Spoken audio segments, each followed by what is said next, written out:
Libya, Benghazi. In the aftermath of the Arab Spring, Libya was left fractured, unstable, lawless, and crawling with militias.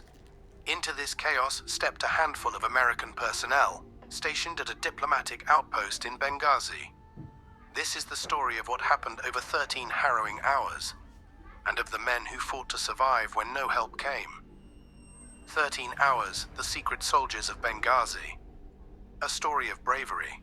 13 hours follows 6 former elite soldiers, contractors tasked with protecting covert US intelligence operations. They are not diplomats, nor are they supposed to intervene, unless all else fails.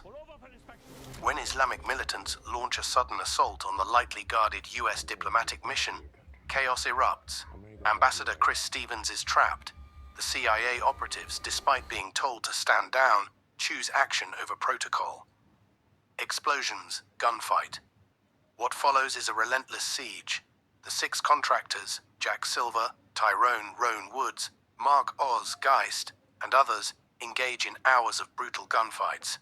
Under-equipped and outnumbered, they defend the annex and try to save lives as reinforcements fail to arrive.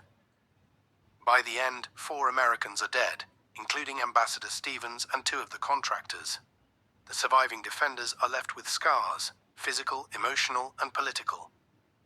13 Hours is not just a war film, it's a lens into what happens when global policy meets the ground, and the ones left to face the fallout are not politicians, but soldiers, heroes, caught in a storm not of their making, in memory of those who lost their lives in Benghazi.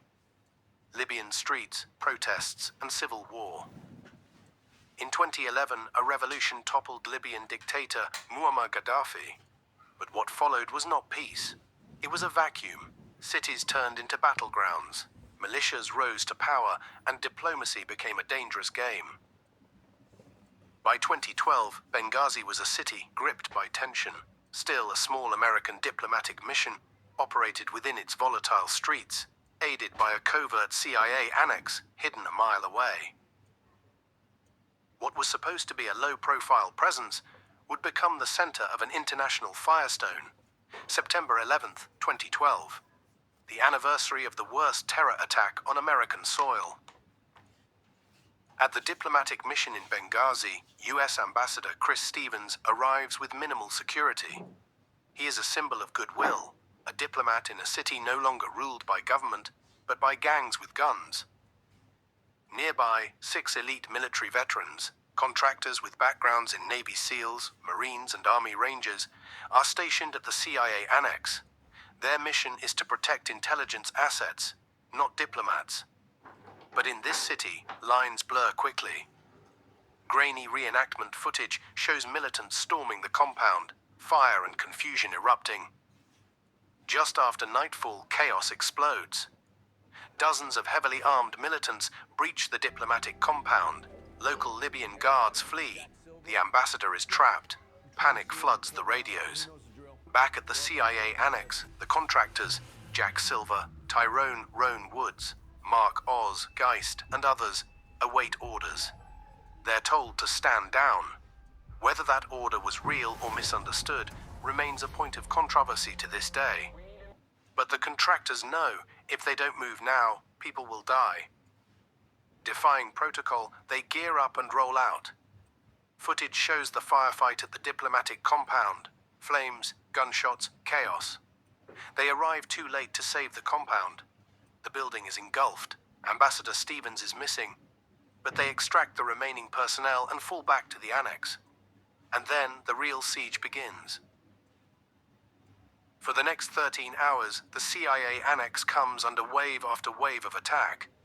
Mortars rain down, gunfire echoes through the night.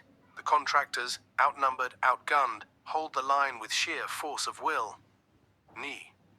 They request air support, reinforcements, help, but none comes.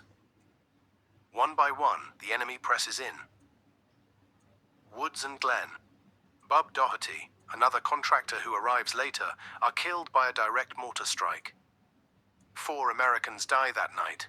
The contractors survive, but just barely. US flag-draped coffins returning home. Sad and bitter the Americans felt. News spreads fast. Benghazi becomes a political firestorm. Investigations are launched. Questions pile up. Why was the outpost so poorly defended? Why was help delayed? Was there a stand-down order, and who should be held accountable? For the men who fought, politics didn't matter that night. Survival did. In 2016, director Michael Bay released 13 Hours, The Secret Soldiers of Benghazi.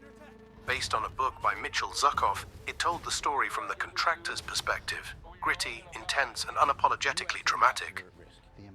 The film was praised for its realism in combat sequences, its raw portrayal of bravery, and its gripping tension.